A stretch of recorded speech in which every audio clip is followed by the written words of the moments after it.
regarder après.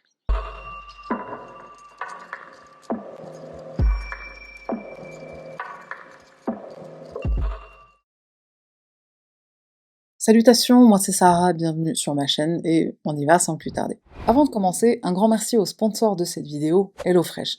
Plus besoin de présenter le leader mondial des box repas, The Application, qui sera ta meilleure alliée en cuisine. Ce que j'adore avec HelloFresh, c'est plusieurs choses, à commencer par le gain de temps et d'énergie. Tu me connais, je suis quelqu'un qui adore la bouffe, mais j'ai pas toujours le temps de cuisiner ou même de trouver des idées de repas, ou même parfois de tout simplement faire les courses. HelloFresh me fait gagner énormément de temps et ça commence avec le choix des plats. Sur l'application, tu as plein de propositions, elles changent de manière régulière, donc tu auras de la variété dans ton assiette. Plus besoin de se casser la tête avec la question tant redoutée: on mange quoi ce soir? D'abord, tu sélectionnes le nombre de personnes à la maison et le nombre de plats que tu veux dans ta box. Ensuite, tu choisis le type de recette, healthy, familial, rapide, végétarien, etc. Tu reçois ta box chez toi avec les ingrédients qu'il te faut dans les quantités exactes, donc zéro gaspillage. À l'intérieur de ta box, tu trouveras des fiches recettes, tu as juste à suivre les étapes, pas besoin d'être un chef cuistot, c'est vraiment un jeu d'enfant. Les ingrédients sont frais et d'excellente qualité. Avec Justine, on adore préparer notre repas ensemble. Et le tour est joué, il ne reste plus qu'à déguster. Santé! Tu peux suspendre ton abonnement et le reprendre à tout moment, donc n'attends plus. Utilise le QR code qui s'affiche à l'écran ou clique sur mon lien en barre de description ou en commentaire épinglé et utilise mon code MINUITYT pour commander ta box à moins de 3 € par repas, plus 3 cadeaux surprises. Cette offre est valable en France et au Benelux pour les nouveaux clients ou si tu as annulé ton abonnement depuis au moins 1 an. L'affaire du jour nous fait voyager direction le Guatemala, pays du printemps éternel, un endroit extraordinaire où se côtoient vie moderne et édifices archéologiques grandioses de l'Empire Maya et autres sites laissés par les colons espagnols. On est entre l'océan Atlantique et la mer des Caraïbes, entre forêts humides et plages de sable blanc, entre villages ruraux et villes modernes. La majorité de la population au Guatemala descend directement des Mayas, près d'une trentaine de langues autochtones y sont encore parlées, et les coutumes traditionnelles sont encore respectées dans de nombreux endroits. Selon le gouvernement français, quand on y voyage, il faut se méfier de la corruption des autorités, genre comme si on n'avait pas ça chez nous, des homicides et des vols avec violence qui y sont courants. Le Guatemala est un pays relativement pauvre, 60% de sa population vit en dessous du seuil de pauvreté. Selon beaucoup, cependant, il est tout à fait possible d'y voyager sereinement en appliquant quelques conseils basiques de savoir voyager, éviter les zones dangereuses, se déplacer pendant la journée, avoir un itinéraire défini, etc. La plus grande partie du pays est intacte et la nature imposante offre une diversité de paysages à couper le souffle. Montagnes, volcans, déserts, vallées ou encore jungle tropicale. C'est au Guatemala que se trouve l'un des plus beaux lacs du monde, le lac Atitlan. Et si je te parle de ce lac, c'est qu'on en a besoin pour notre histoire. Le lac Atitlan, classé réserve naturelle de biosphère par l'UNESCO, est un lac de montagne situé à 1500 mètres d'altitude. Il doit son nom à la langue nahuatl et veut dire l'endroit d'où l'arc-en-ciel tire ses couleurs. Impossible de faire plus poétique. Une autre traduction existe, Atl qui veut dire eau et Titlan qui veut dire entre, Atitlan, entre les eaux. Ce lac fait 18 km de long et jusqu'à 340 mètres de profondeur. C'est le lac le plus profond d'Amérique du Sud. Il s'est formé il y a 84 000 ans à la suite d'une éruption volcanique et on comprend pourquoi il est entouré de 3 volcans inactifs aujourd'hui. Le volcan Atitlan, le volcan San Pedro et le volcan Toliman. Et on peut même apercevoir au loin un 4e volcan actif et fumant et qui porte bien son nom, le volcan Fuego. Fuego en espagnol ça veut dire feu. Pour information, on considère un volcan actif quand le magma se déplace jusqu'à la surface à travers les conduits, il devient inactif quand le magma refroidit et se solidifie, ce qui empêche les éruptions. Et on dit d'un volcan qu'il est éteint quand il n'est pas entré en éruption depuis au moins 10 000 ans. Le lac Atitlan, qui a joué un rôle dans la culture maya, est entouré de légendes et d'une atmosphère mystique. Comme beaucoup d'autres lacs autour du monde, il a son propre monstre, un peu comme le monstre du Loch Ness. Dans le lac Atitlan, cette créature à l'apparence de dragon s'appelle Chacona. Il vit dans une grotte au nord du lac, là où il est le plus profond. Du coup, il est tranquille, personne ne le dérange. En 1997, Samabaj, une île submergée, est découverte dans le lac. Il s'agit d'un ancien site de pèlerinage maya, avalé par les eaux du lac vers 250-300 ans après Jésus-Christ, à la suite justement de l'éruption du volcan Atitlan. Protégée par les eaux, la cité submergée est trouvée dans l'état dans lequel elle a été engloutie. Des archéologues y retrouvent des sculptures, des monuments, de la documentation. Il s'agit d'un lieu de pèlerinage très visité, dans lequel les hommes de foi étudient les traits de fumée dans le ciel et interprètent des messages qu'ils considèrent divins. Dans les villages installés au bord du lac, certaines croyances anciennes persistent et les divinités mayas sont encore adorées. Cette ambiance mystique et nature qui attire le tourisme et les sublimes rives du lac reçoivent des voyageurs du monde entier. Le tourisme autour du yoga, notamment, y est très développé. Et d'ailleurs, certaines croyances mayas se rapprochent des préceptes yogis sur des concepts comme l'âme, le karma, la conscience. Dans la spiritualité maya, l'homme est une extension de l'univers qui l'entoure, son âme est ce qui le relie à la création. Le corps et l'esprit sont interconnectés, soigner le corps, c'est soigner l'esprit et vice-versa. Donc entre ses croyances, sa vue à couper le souffle, sa nature luxuriante, son air pur et toutes les activités disponibles, la région du lac Atitlan est l'endroit idéal pour un séjour autour du yoga. De nombreux resorts se sont installés sur la rive et proposent tout type de retraites spirituelles, yoga, arts martiaux, vacances écolo, courts séjours, formation pour devenir professeur, etc. C'est très instagrammable, donc nos amis TikTokers et autres créateurs de contenu, je me compte pas dedans, sur les réseaux sociaux, relaient à foison les images de leur voyage spirituel. Et c'est vrai que je ferais ça si je voyager un peu plus souvent. On vient y passer quelques jours, une semaine, un mois, plusieurs mois, et chaque jour comprend son lot d'activités. Méditation, randonnée, balade, sport, atelier d'écriture, respiration, cuisine, et évidemment yoga. Il existe 5 yamas, les règles de conduite des yogis dans le monde extérieur, la non-violence, la vérité, j'insiste sur celui-là, l'intégrité, la modération des désirs et la non-convoitise. On vient donc sur le lac passer un moment de bien-être physique et spirituel dans la compassion, la bienveillance et la sincérité. Et retiens bien ce que je viens de dire parce que ça va servir pour notre affaire, ou du coup ça n'a pas servi dans notre affaire. Ces retraites sont une succession de moments de détente et de travail, on y développe sa discipline, sa détermination, sa force et sa souplesse aussi. Beaucoup de studios de yoga, notamment américains, organisent en partenariat avec les resorts guatémaltèques des retraites spirituelles pour leurs membres. Le club Be the Change, Soyez le changement en français, basé à Irvine en Californie, organise tous les ans la retraite Be the Change, en partenariat avec un hôtel du bord du lac Atitlan. Le 14 octobre 2023, Nancy Eng arrive au Guatemala pour participer à cette semaine de retraite. Nancy Eng naît en Californie en 1994, elle est l'aînée d'une fratrie de 4 enfants, elle a une sœur et 2 frères, elle grandit dans un appartement avec 2 chambres où les enfants dorment ensemble. Elle crée dès son plus jeune âge des liens très forts avec ses frères et surtout avec sa petite sœur Nikki, avec qui elle a de grandes discussions sur la vie.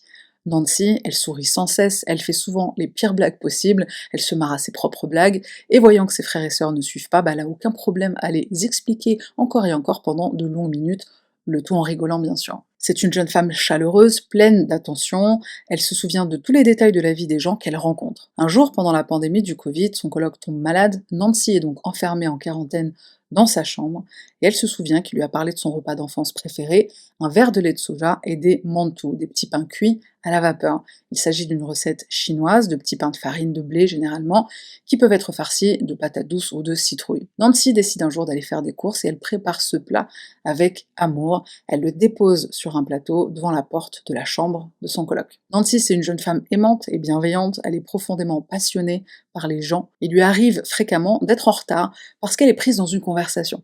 Elle est très bavarde, mais elle aime aussi écouter. Elle pense qu'il faut savoir apprécier chaque personne, que chaque personne est spéciale et intéressante. Elle aime ces discussions qui peuvent sembler basiques ou inutiles, avec la boulangère, le caissier de son supermarché, la barista du café du coin de sa rue. Un jour, elle va avec sa famille pour recycler des boîtes de conserve et des canettes, et elle se retrouve à parler pendant 1 heure avec le mec qui travaille sur place. Pas de recyclage ou quoi, de lui, de sa vie, de sa famille, de ses hobbies, etc. pendant 1 heure. Nancy aime vivre le moment présent et accorder le temps qui lui semble nécessaire à chaque événement de la vie quotidienne, aussi petit et insignifiant puisse-t-il paraître.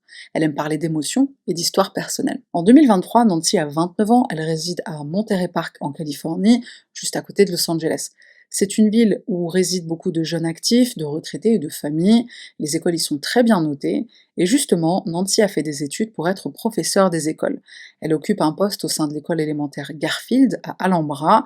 Elle s'occupe d'enfants handicapés aux besoins spécifiques. Elle adore son métier parce qu'il lui permet d'accompagner un enfant à la fois et donc de prendre tout le temps nécessaire de bien s'occuper de l'enfant dans son individualité. Nancy est heureuse de pouvoir aider et servir ses enfants, et puis elle est très routinière, très responsable, elle prend son métier très à cœur.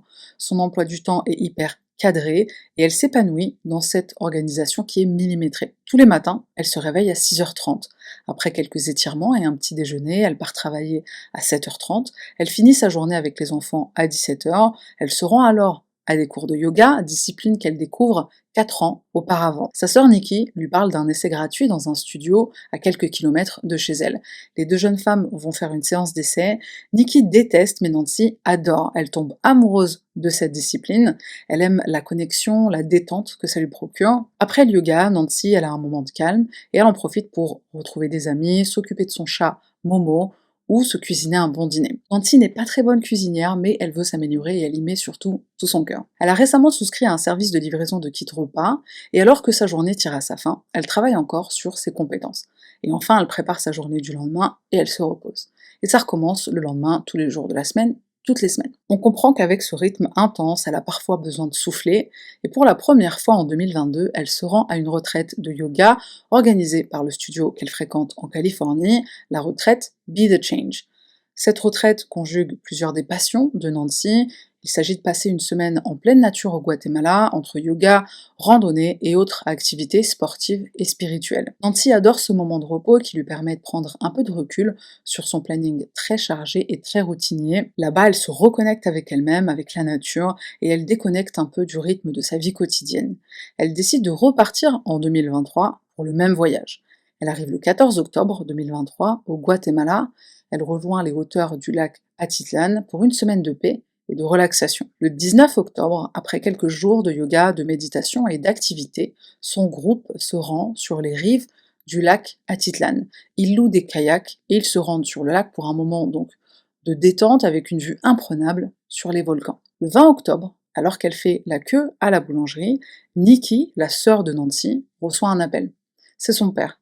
Il lui dit qu'il faut qu'elle rentre chez elle et il va la rejoindre là-bas. Il ne lui en dit pas plus, mais ça semble très sérieux. Nikki rentre vite chez elle, elle retrouve son père, sa mère et ses deux frères. Et le père leur explique alors qu'il a reçu un appel étrange de la part d'une des personnes avec qui Nancy est partie au Guatemala. Au téléphone, cette personne lui dit que Nancy ne va pas rentrer du Guatemala.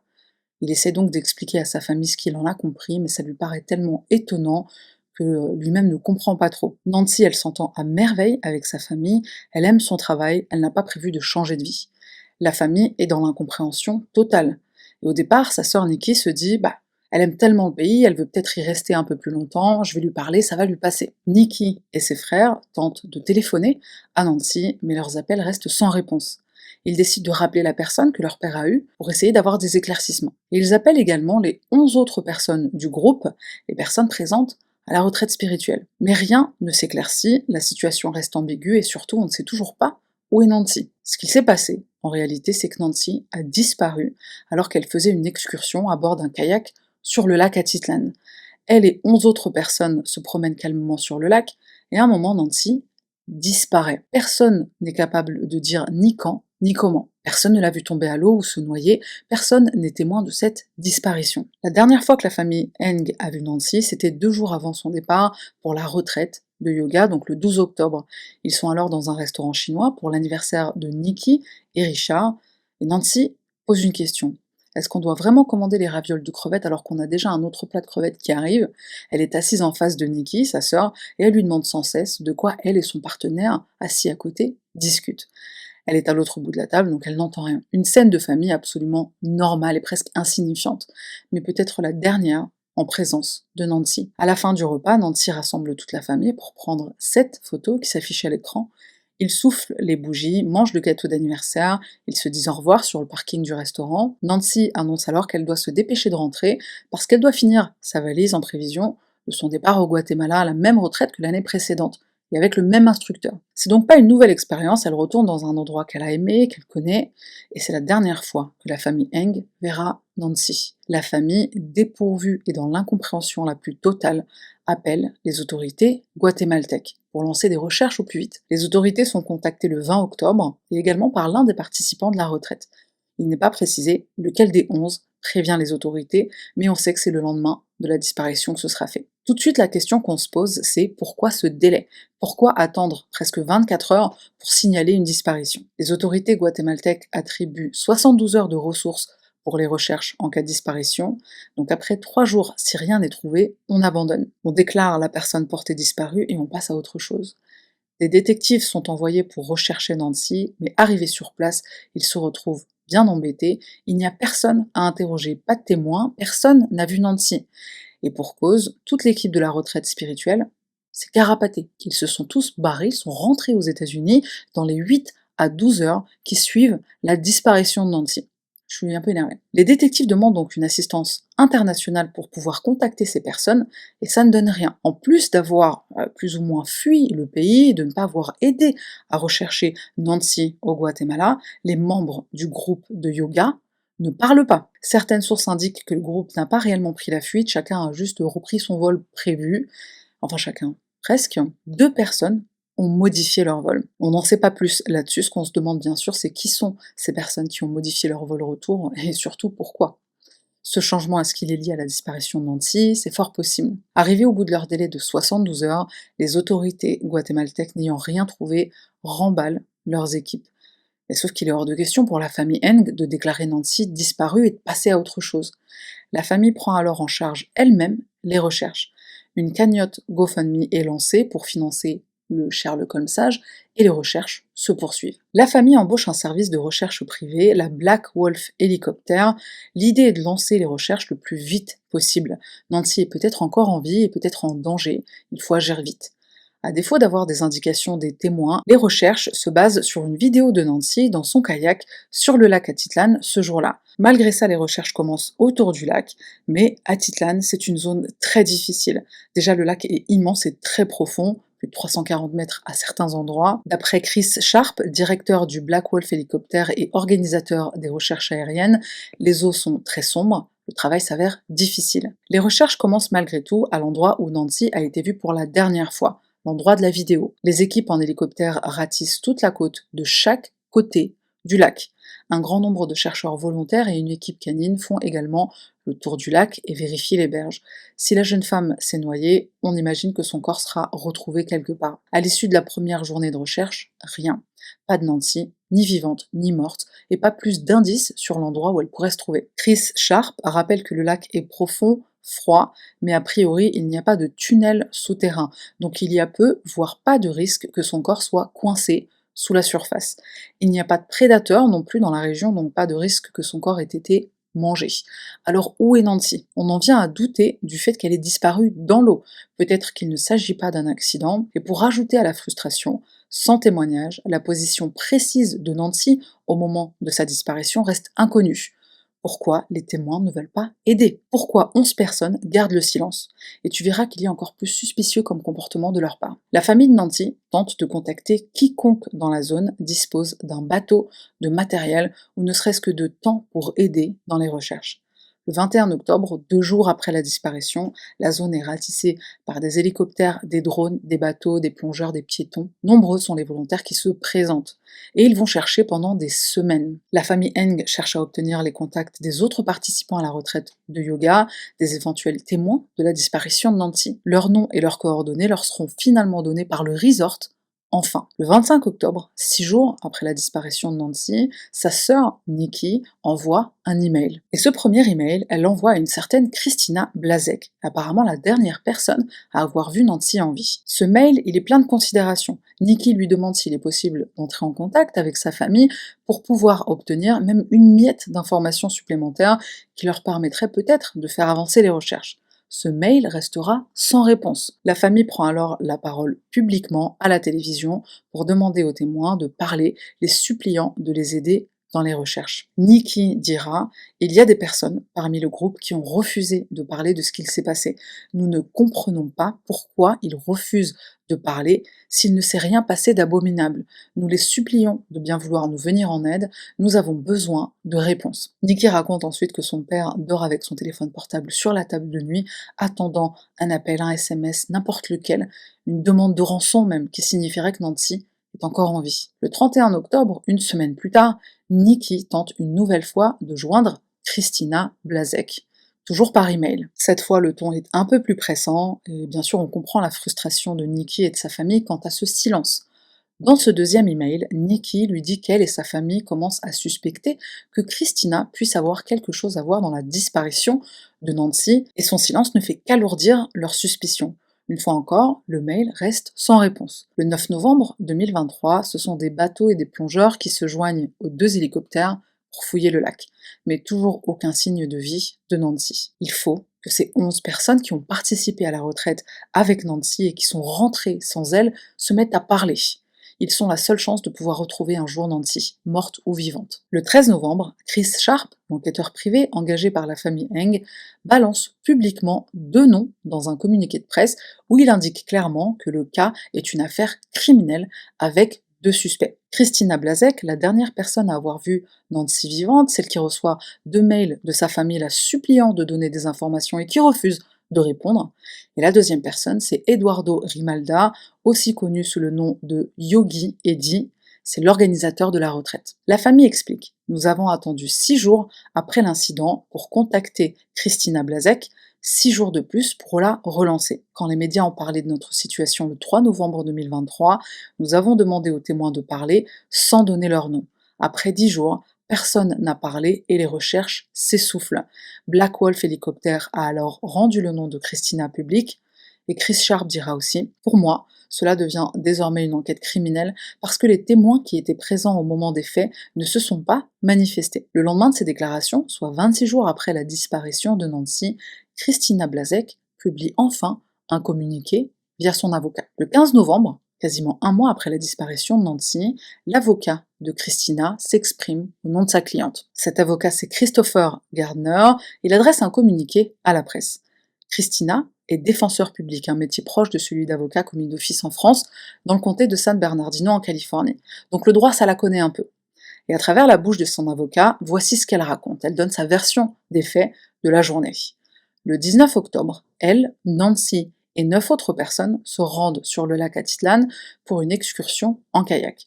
Ils se retrouvent sur l'eau vers 10h30 et c'est à ce moment-là que la vidéo de Nancy est prise. Christina raconte: je me souviens que la dernière fois que j'ai vu Nancy, ça faisait environ 1 heure que nous étions sur l'eau. Je me suis redressée, j'ai regardé devant et j'ai vu Nancy un peu plus loin sur le lac, elle admirait la vue. À ce moment-là, le vent se lève sur le lac, l'eau commence à s'agiter et Christina rame pour rejoindre le rivage. Elle croise alors Nancy au milieu du lac, là où il est très profond et là où l'eau est très sombre. Les 2 femmes discutent et Nancy lui dit qu'elle veut nager. Christina la met en garde, elle lui dit: tu ne devrais pas te baigner, les courants sont très forts ici, perso, hors de question d'aller dans l'eau pour moi. Malgré ça, Nancy se jette à l'eau. Christina tente de l'avertir encore une fois que les conditions sur le lac ne sont pas safe pour se baigner, mais Nancy l'ignore, elle profite, elle nage, et son kayak commence à dériver et s'éloigner. Christina raconte qu'elle tente de récupérer le kayak de Nancy pour lui ramener. Elle se retrouve donc une jambe sur son kayak et une jambe sur celui de Nancy, et elle rame vers elle. L'un des kayaks finit par lui échapper et dérive. Christina se retourne pour aller le récupérer encore une fois, elle le rattrape et quand elle fait demi-tour, Nancy a disparu. Christina se rend vite compte que Nancy n'est plus là, seule, loin du reste du groupe, elle ne peut rien faire. Elle ne va pas plonger alors que visiblement il y a un danger. Elle rame donc à toute allure vers le rivage pour aller chercher de l'aide. Christopher Gardner, son avocat, continue le récit. Christina s'est précipitée vers le rivage aussi vite qu'elle a pu pour raconter ce qui s'était passé. Il y a des témoins qui ont dit avoir entendu ma cliente alors qu'elle revenait crier à l'aide. Elle était visiblement secouée, visiblement bouleversée, et elle a été escortée par des personnes du groupe de yoga pour se calmer. Elle a été emmenée au commissariat de police du Guatemala, où elle a fait sa déposition. Ils lui ont dit qu'il n'y avait rien d'autre à faire. Apparemment, ce lac est connu pour son grand risque de noyade. Fin de citation de l'avocat. En entendant le récit de Christina via son avocat, Nikki, la sœur de Nancy, dira: Si c'est bien ce qu'elle dit et que c'est un accident, je ne comprends pas comment elle a pu choisir de laisser ma famille dans l'ignorance pendant près de 4 semaines et de ne pas le dire dès le début. Nous ne blâmons ni n'accusons personne de quoi que ce soit, tout ce que nous voulons, ce sont des réponses et nous voulons ramener Nancy à la maison. J'espère qu'elle comprend que nous n'avons aucun récit de ce qui s'est passé parce qu'elle est la seule personne à avoir vu ce qui s'est passé et ça n'a pas été inclus dans le rapport. Et pour cause, Nikki raconte qu'elle et sa famille ont obtenu une copie complète du dossier de la police au Guatemala et que la déclaration dont parle Christina ne figure nulle part dans ce dossier. Selon le rapport, le bureau du procureur n'a pas pu obtenir de témoignages parce que le groupe est parti tôt le lendemain de la disparition. Nikki ajoute qu'un procureur guatémaltèque a envoyé une demande à l'ambassade américaine en décembre pour obtenir les déclarations de Christina Blasek et d'Eduardo Rimada, le professeur de yoga et organisateur de la retraite, preuve que les déclarations n'ont pas été incluses dans le dossier. Et bien que l'avocat justifie le silence de Christina en disant qu'elle a été traumatisée par l'événement, puis par la réaction de la famille qu'elle a trouvée agressive, et enfin par la publication de son nom dans la presse, il va jusqu'à dire ma cliente est une victime absolue à 100%. Mon cul, c'est du poulet. Le FBI se demande aussi pourquoi les témoins n'ont rapporté la disparition que quelques heures après le drame, pourquoi ils ont refusé de témoigner auprès de la police guatémaltèque et pourquoi ils ont pris tant de temps à se manifester une fois les recherches entamées. Je suis super énervée dans cette affaire. D'un coup, tout le monde se réveille. Tous les témoins qu'on n'entendait pas jusqu'à maintenant ont quelque chose à dire. On a donc les 9 participants à la retraite, dont Christina, l'organisateur Eduardo dit Eddie, le professeur de yoga, et les propriétaires du magasin de location Kayak Guatemala, Lee et Hélène Bill. Et très vite, ça va se bagarrer entre le groupe de retraite et les propriétaires de la boutique de location. Côté groupe de retraite, on incrimine la boutique. On dit qu'ils n'ont pas donné de gilet de sauvetage, d'ailleurs il n'y en a même pas dans la boutique, et ils n'ont pas non plus donné d'instructions claires ou d'informations quant aux dangers du lac, les vents, les courants, etc. Donc c'est leur faute s'il y a eu noyade. De leur côté, Hélène et Lee Bill, les propriétaires de la boutique, insistent. Ils proposent toujours des gilets de sauvetage, mais ce groupe a refusé de les prendre. Ils racontent le comportement étrange de ce groupe qui part à 11, revient à 10 et refuse de payer les kayaks. Hélène raconte quand le groupe revient, ils ne sont que 8, mais on voit au loin, à environ 100 mètres, les 2 derniers kayaks. On les observe bagayer pendant un moment, jusqu'à ce qu'on les perde de vue. Et un moment après, je vois Christina approcher avec le professeur de yoga, elle semble clairement bouleversée, ils passent sans s'arrêter et ne nous disent pas un mot. Fin de la déclaration de Lee Bill et Hélène Bill, déclaration fort étrange, puisque d'après un rapport de police, ils sont même pas sur place, ils sont à l'étranger au moment de l'incident. Enfin, du moins, Hélène n'est pas à la boutique, elle est chez elle, et Lee, il est à l'étranger. Ils n'apprennent la disparition de Nancy que bien plus tard. Eduardo, de son côté, il soutient également qu'aucun des propriétaires n'est présent ce jour-là. Donc c'est vraiment la parole des uns contre les autres, et ça n'avance pas. Il doit exister des preuves aux différentes hypothèses avancées, mais on n'y a pas accès. Impossible de démêler le vrai du faux. Eduardo va aussi expliquer qu'il n'avait pas pensé à collecter les informations d'urgence des membres du groupe, et c'est pour ça qu'il n'appelle la famille que quelques heures après la disparition de Nancy. Et c'est tout ce qu'il dira à ce propos. Et pourtant, quand tu pars en voyage organisé, normalement on te demande un contact à prévenir en cas d'urgence. Mais bref. La situation reste bizarre, aucune certitude, aucune piste ne ressort de ces témoignages. Et les semaines passent. Via la cagnotte GoFundMe, la famille Eng va publier des mises à jour, des nouvelles assez régulièrement. Alors ça fait très journal de bord, mais c'est malheureusement le témoin de la frustration, de la peine et du désespoir de la famille Eng. Après 5 semaines, dans une première mise à jour, voici ce qu'ils disent. La famille reconnaît pleinement la possibilité que Nancy se soit noyée, mais ils insistent sur les incohérences dans les déclarations des personnes présentes. Ils veulent pour l'instant concentrer leurs efforts sur la détermination du lieu précis de l'incident. Ils ajoutent que Christina a parlé avec le FBI et ils espèrent qu'elle parlera également avec le bureau du procureur général qui mène l'enquête. Après 8 semaines de recherche, donc le 14 décembre 2023, une nouvelle mise à jour dans laquelle la famille explique avoir contacté les participants à la retraite, les passants et toute autre personne ayant des informations et souhaitant leur parler.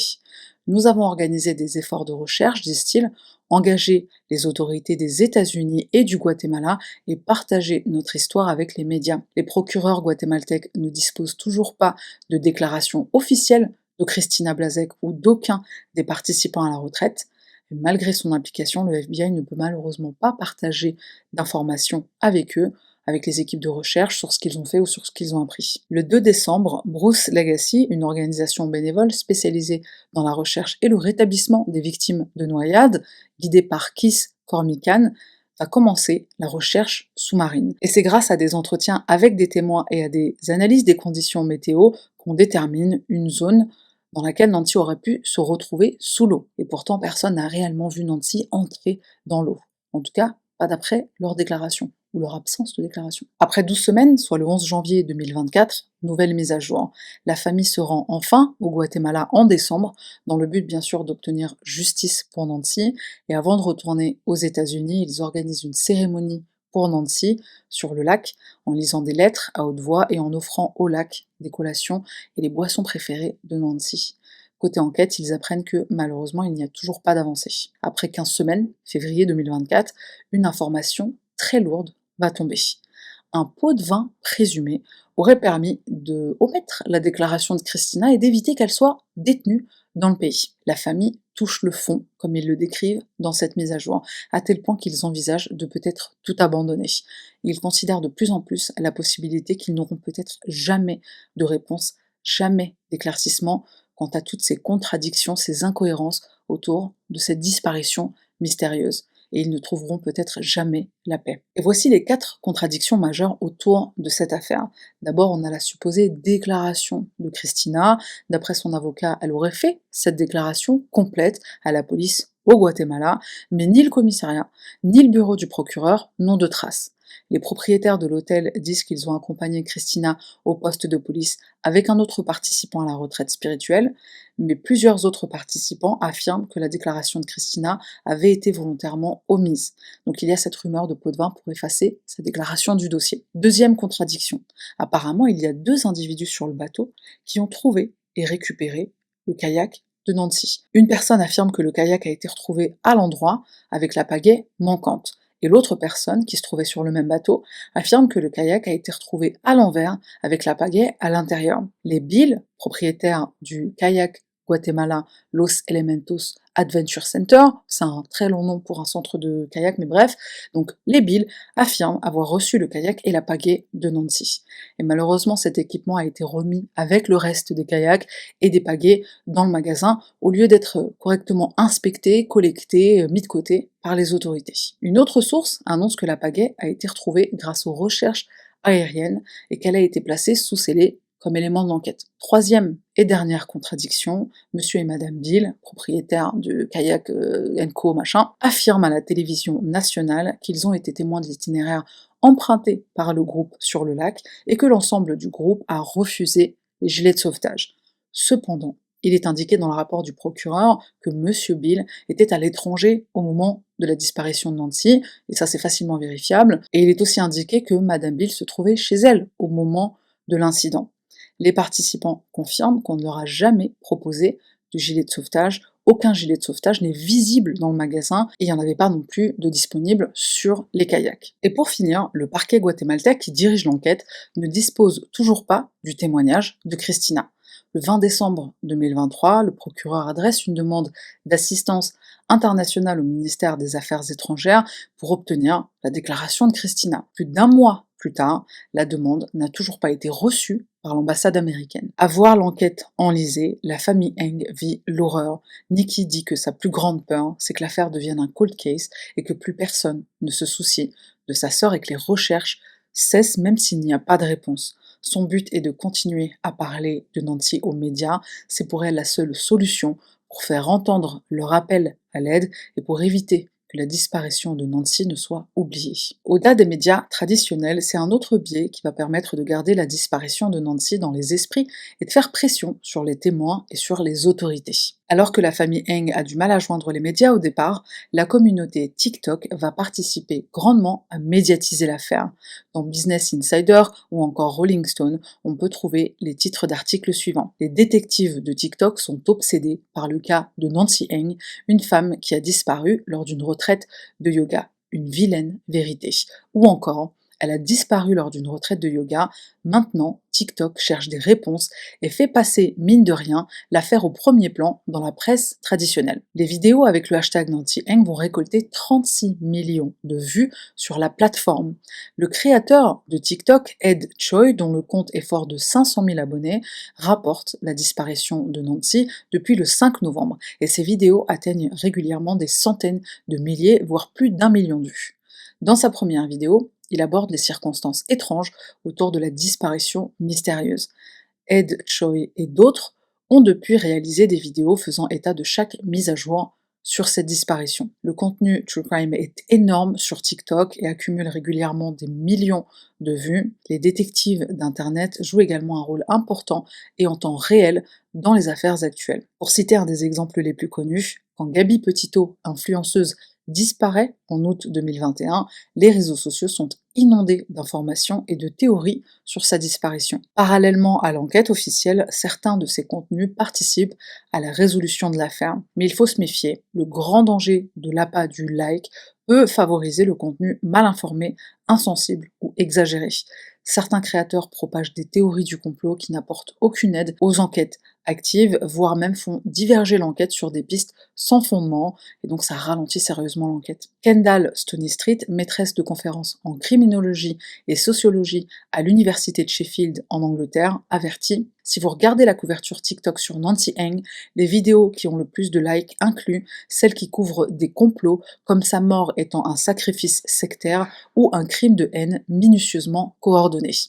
Elle ajoute que les cas qui font le buzz ont tendance à mettre en scène un type particulier de victime, une jeune et jolie femme blanche, le fameux Missing White Woman Syndrome, phénomène qui fait que les cas de femmes, souvent des jeunes filles blanches disparues, sont beaucoup plus susceptibles de faire l'actualité que les disparitions ou même les meurtres de femmes racisées. Enfin, j'aime pas ce mot, mais ce qui est intéressant dans le cas de Nancy Eng, ajoute Kendall Stony-Street, c'est qu'il s'agit d'une femme d'origine asiatique.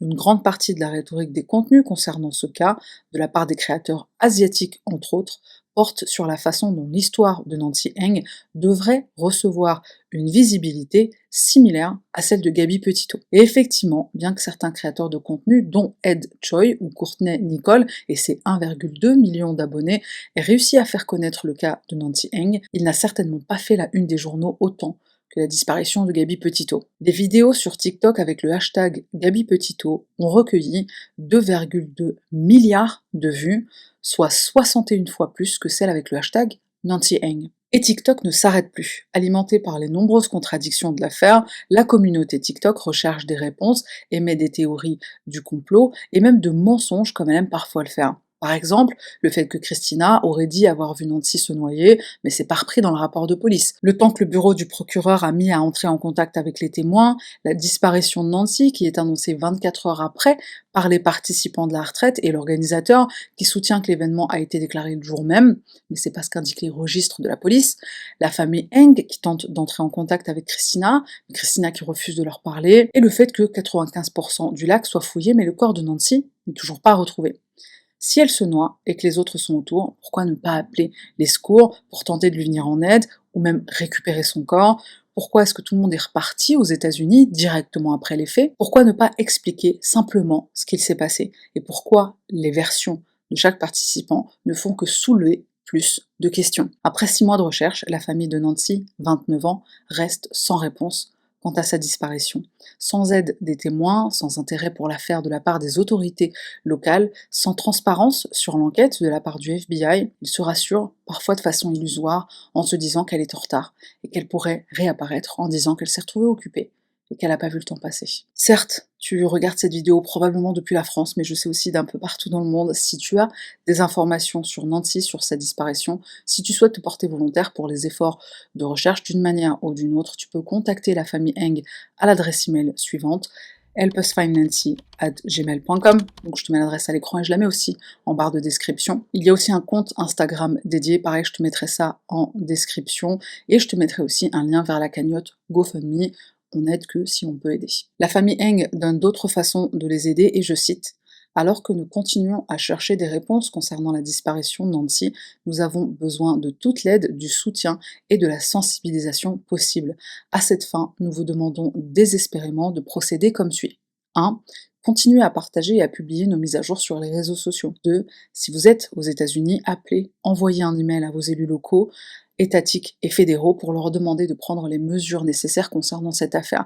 Ils partagent le lien vers un site internet que je te mettrai aussi en barre de description. 3. Ils demandent aussi de les taguer, de les identifier dans les contacts médiatiques que tu connaîtrais et qui pourraient aider à faire passer le message. Ramenons Nancy à la maison. Si tu vas faire un tour sur TikTok, sur YouTube et que tu tombes sur des vidéos de la famille de Nancy, tu verras qu'ils sont absolument pas menaçants envers Christina comme elle l'a prétendu. Ils sont juste en larmes, ils sont dévastés. Ils implorent Christina, apparemment la dernière personne à l'avoir vue en vie, de leur donner des réponses ou juste des pistes. Ils expriment même leur gratitude envers elle quand enfin elle fait une déclaration. Ce qui est quand même très grave dans cette affaire, c'est de se dire que Christina est avocate, son métier c'est de défendre la cause d'une personne, et là en l'occurrence, même si elle n'est pas amie avec Nancy, même si c'est pas son avocate personnelle, dans une telle situation, et étant donné son parcours, on se demande pour quelle raison elle est devenue avocate, comment est-ce qu'elle exerce son métier. Depuis le début, Christina a pensé à une chose et une seule, Christina elle-même. Et c'est pas étonnant au final quand on sait que la jeune femme est liée au producteur hollywoodien Harvey Weinstein, voilà, le producteur hollywoodien déchu. Et pour dire un dernier mot au sujet d'Eduardo, le directeur du centre de yoga, d'après plusieurs témoignages, il n'est pas seulement l'instructeur de yoga de Nancy, mais aussi son ami. Donc bravo le sens de l'amitié qu'il a ce mec. Après l'incident, Eddie va supprimer plusieurs vidéos sur les réseaux sociaux de son centre de yoga, comme s'il avait quelque chose à cacher. Tous ses comptes personnels sont maintenant privés, enfin les photos, privé, tu peux plus avoir accès. D'après certains membres, il leur est interdit de parler de l'affaire Nancy dans le club de yoga. Donc si tu veux faire du yoga, ne va pas chez Hot 8 Yoga. Ah oui, parce que je te l'ai pas encore dit, mais le mec a repris les cours comme si de rien n'était. Et d'après une cliente du centre Hot 8 Yoga, elle aurait été agressée physiquement par Eddie. Hein, donc tout ce qu'on a dit au départ sur la sincérité, la compassion, blablabli, blablabla, ça ne semble pas concerner au moins ce groupe de 11 personnes. Je précise que cette jeune femme n'est pas la seule à avoir porté plainte contre Eddie, c'est pas la seule qui a fait un témoignage qui va dans ce sens, mais à ce jour, aucune plainte n'a été déposée, enfin pas encore. Si j'ai partagé les liens qui ont été donnés par la famille, donc email, etc., pour les personnes qui ont des informations, c'est parce que je sais que certaines personnes regardent ma chaîne depuis les États-Unis, donc je partage aussi, ne sait-on jamais, je t'invite aussi à partager, pas seulement ma vidéo, mais aussi voilà tout élément que tu trouverais sur, même des vidéos TikTok, mais qui sont quand même bien construites. Partage un maximum sur Nancy, au même titre que Gabi Petito, et ça a fasciné tout le monde. Ce que j'espère, c'est que Nancy va autant fasciner entre guillemets et que la famille puisse obtenir des réponses. Pour finir, j'ajouterais que je traite rarement, voire quasiment jamais d'affaires non résolues. La seule fois où je l'ai fait jusqu'à présent, c'est celle-ci, mais il y avait aussi l'affaire Suzanne Cox, mais encore une fois, c'était pas vraiment du non résolu. Je t'invite à regarder les 2 vidéos que j'ai fait sur cette affaire si tu ne connais pas, ou à revoir, parce que c'est une affaire qui m'a vraiment fascinée. Donc je traite jamais d'affaires non résolues, parce que pour moi c'est une frustration qui est beaucoup trop grande. Alors j'arrive même pas à imaginer ce que la famille de Nancy est en train de traverser. Cette affaire m'a beaucoup touchée parce que Nancy est une femme qui est partie en voyage. Les voyages, ça me connaît. Enfin, si tu me connais un minimum, tu sais que j'adore ça. Ici, dans ce cas précis, il s'agit d'une retraite yoga, une retraite spirituelle. Enfin, la vérité, la sincérité, où sont-elles? S'il s'agissait d'une seule personne qui garde le silence dans cette affaire, on pourrait presque comprendre.